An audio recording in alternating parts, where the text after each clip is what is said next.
सद्गुरू श्री ब्रह्मचैतन्य महाराज गोंदवलेकर यांचं प्रवचन 13 एप्रिल. संतांचे ग्रंथ. संतांचे ज्ञानच असे असते की त्यांना वेदांताचे मर्म आपोआप कळते.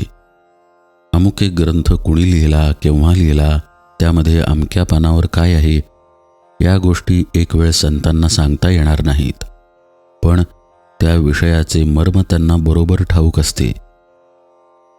आपण पोथीतले नुसते शब्द तेवढे वाचतो, त्यांचा अर्थ संतांच्या कृपे वाचून कळणे कठीण आहे. बापाचा निरोप लहान मूल आपल्या आईला बोबड्या शब्दात आणि स्वतःला कळला असेल तसा सांगत असते. तितपतच पोथीतल्या शब्दांचा अर्थ आज आपल्याला सांगता येईल. संतांनी ग्रंथ लिहिले याचे कारण ज्यांना बुद्धीने खात्री करून घ्यायची आहे त्यांनी ती करून घ्यावी आणि परमार्थ करावा. संतांच्या वचनाचा ओढून ताणून अर्थ करू नये, त्याचा सरळ अर्थ घ्यावा. ग्रंथ वाचत असताना आपली मते बाजूला ठेवावीत. एका अक्षरावर दुसरे अक्षर लिहिले तर पहिले दिसत नाही आणि समजत नाही, म्हणून शुद्ध मनाने ग्रंथ वाचावा.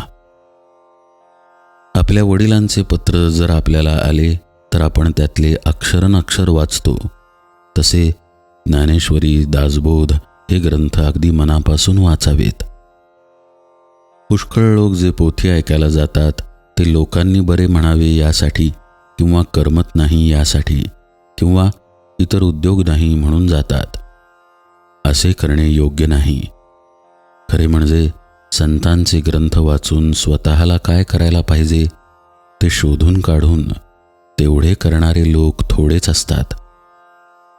ते ग्रंथ वाचून त्यांचा अर्थ नीट समजणारे लोक त्यापेक्षा जास्त असतात. मोठ्या संताचा ग्रंथ आहे म्हणून नुसता वाचणारे लोक त्याहून जास्त असतात, आणि त्याहीपेक्षा ते ग्रंथ मुळीच न वाचणारे लोक फारच जास्त असतात. जगाच्या प्रवाहाच्या उलट जायला संतांजवळ शिकायचे असते. संतांना व्यवहारापुरतीच देहाची स्मृती असते. ते देहाला सावलीप्रमाणे मानतात. सावलीला दुःख झाले म्हणणे केव्हाही अयोग्यच. म्हणूनच संतांच्या मनावर सुखदुःखाचा परिणाम होत नाही. संतांकडे लोक कितीतरी कष्ट करतात आणि ते लोक यांच्या नात्या गोत्याचेही नसतात. संत त्यांना काही देत नसताना ते इतके कष्ट करतात. याचे कारण संतांचा त्यांच्याविषयी असणारा खरा आपलेपणा होय. संत एकांतात जातात याचे कारण असे की लोकांतात त्यांना भेटणारे निराळे असतात आणि एकांतात भेटणारे निराळे असतात. लोकांतात संतांची शांती बिघडते असे मुळीच नाही, पण एकांतात भेटणाऱ्यांना लोकांतात भेटता येत नाही, म्हणून ते एकांतात जातात. कोणत्याही संताचा ग्रंथ वाचताना तो कृतीत आणण्याकरता आहे ही भावना ठेवून वाचावा. जानकी जीवन स्मरण जय जय राम.